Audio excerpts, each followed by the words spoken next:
How's it going, everyone? Who's the Great here, and today I want to talk about why Star Wars might be dying a bit sooner than its due date. Now, I don't want this video to be too long, so I'm going to leave out a lot of major issues that I'm going to cover in other videos. So along with tons of other content lacking in this game that was in Star Wars Battlefront 2, there are no classes such as the Engineer and things of the sort. And I'm a big fan of classes as well as many others, because classes bring stability to the game, allowing a lot of teamwork to be used.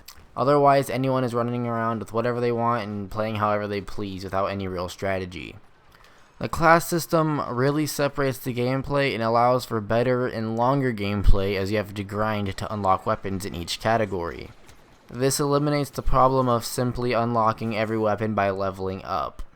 Now, the next thing I want to talk about, which is possibly the thing that made me the most unsettled about this game, is the lack of customization. Now, yes, we do have loads of different options for the character models, but they aren't too different. You'll have the same model with a different style of hair 4 or 5 different times, and maybe 1 or 2 have a beard. Now, I'm sure this isn't what I expected, and not what many others expected either. We all assumed that there'd be a large, diverse selection, such as, maybe changing the colors around on clothing and armor. Now, that wouldn't make much sense in the Star Wars universe, but it was really hyped up to be like that, at least in some cases. Now, of course, I can't fully blame that on the developers, as a lot of fans had their own predictions that were wrong. The biggest letdown with the customization, in my opinion, was the Stormtrooper models.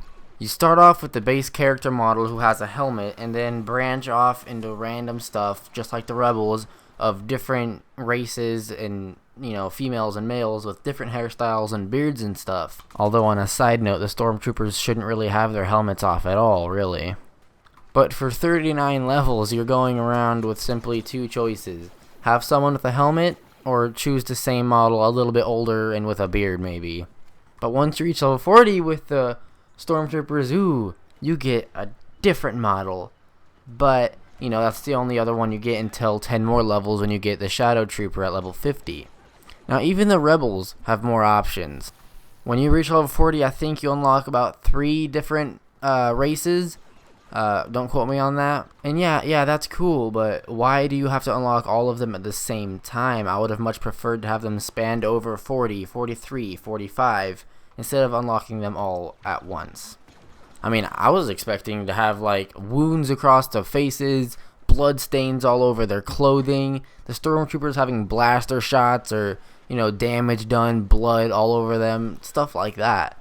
That would have been really cool, but unfortunately that was left out. Because let's face it, you have to have some sort of imagination factor for that, right?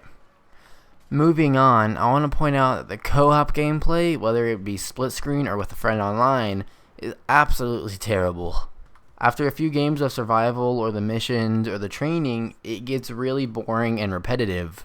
Also, being someone who loves to pilot the fighters, I'm disappointed that there's no co-op game mode that lets me verse my friends up in the sky. And the only thing close to that would be the training mission in the X-Wing.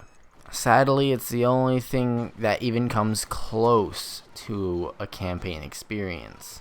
The final topic I want to touch up really quick of the day is the lack of content in the original game. So here they are, they released a game which is really unfinished, barely has any maps to play on, it has a few heroes and a few guns.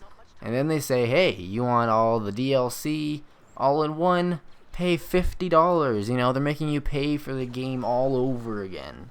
For content that should have been in the game originally. I mean, don't get me wrong, I want to see more content added, I want to see more maps and more heroes, but they could have gone at it a completely different way.